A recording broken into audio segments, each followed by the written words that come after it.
seller concessions, contributions, seller subsidy, closing costs. What are those things, and are you able to get them as a buyer? Well, in today's video, we're going to talk about what exactly they are, and are sellers willing to give them to buyers in order to purchase their houses? We all know that it's a seller's market right now, and there are still multiple offers going on some houses. Are sellers willing to look at a contract that requires a seller's contribution in order for the buyer to purchase? Let's find out. I was able to do some research in the MLS and looking specifically at the town of Stanton, Virginia, looking at how many homes have sold in the last 6 months, and out of those homes that have sold, how many sellers were willing to give their buyers some concessions. And I found some interesting numbers that you're going to want to hang out with me until the end of the video to find out.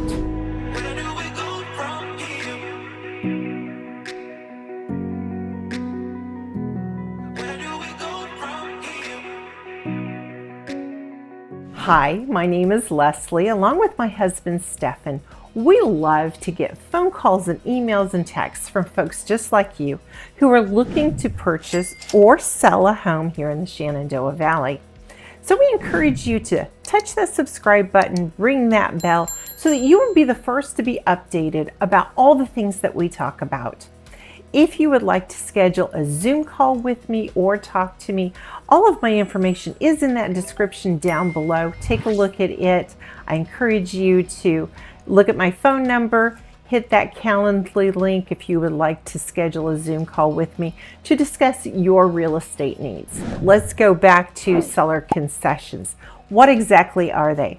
Well, when a buyer goes into a lender and asks the lender, gives them all of their financials, they're going to find out how much they can afford in a house.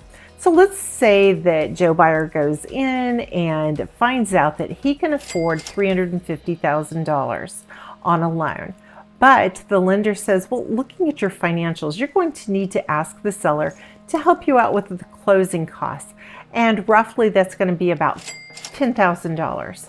So you give me a call and go, hey, Leslie, can you be my agent? I'm wanting to go take a look at some houses. And we start the process. We go looking. And you find a house that is $300,000. So you fall in love with it, and we're going to put an offer on it. So I talk to you about how we're going to do that, and you're adamant about only offering the seller $300,000. Well, let's take a look at this from the seller's perspective, okay? And take a look at the slides that I'm about to show you. $300,000 is the list price. $300,000 is your offer on the house, minus the $10,000 toward your closing costs. So that means that the seller is only going to be netting $290,000. So they're going to be basically taking $10,000 off that list price that they are have that house listed for.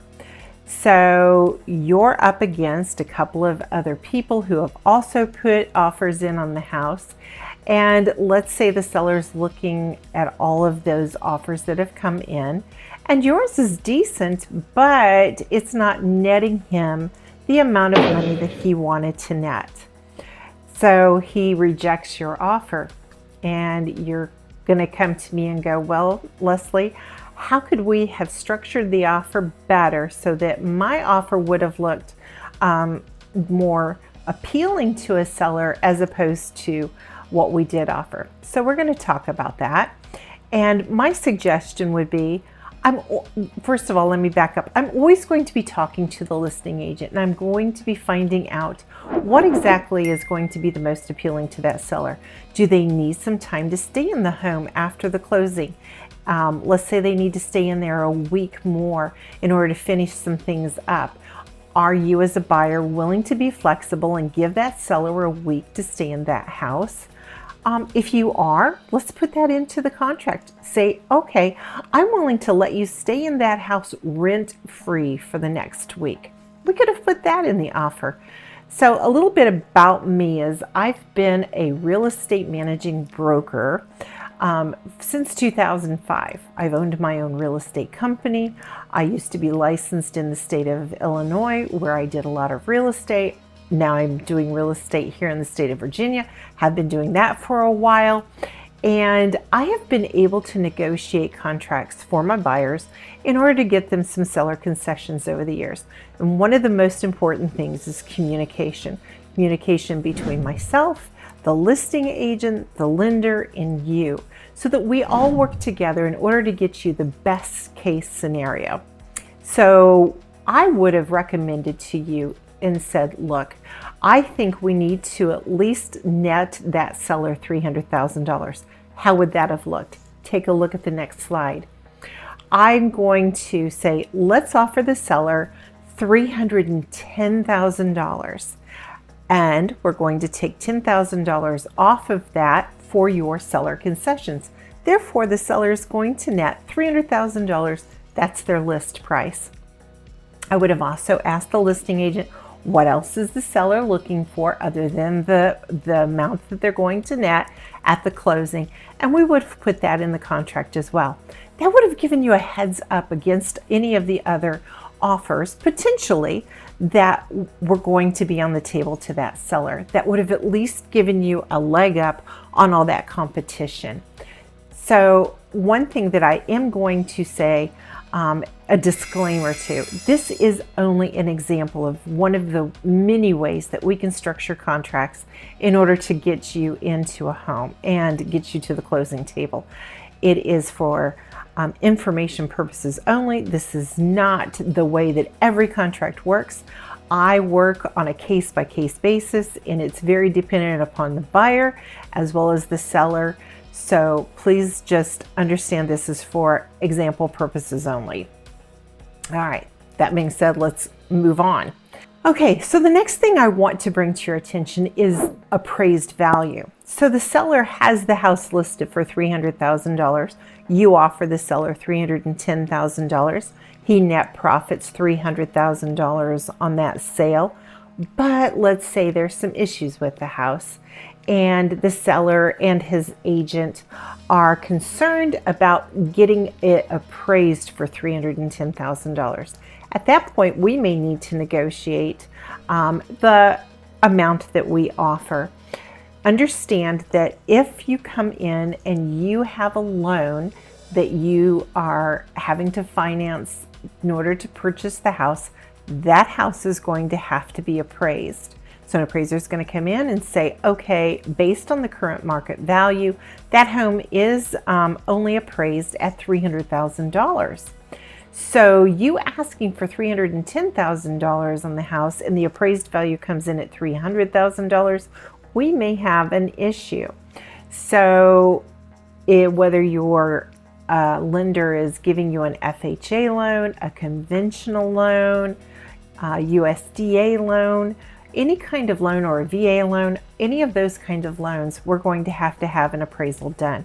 Now, a cash buyer does not have to have an appraisal done, and that's why some sellers look at a cash offer and it's a little more appealing to them than a buyer who comes walking in with something that is a loan-backed offer.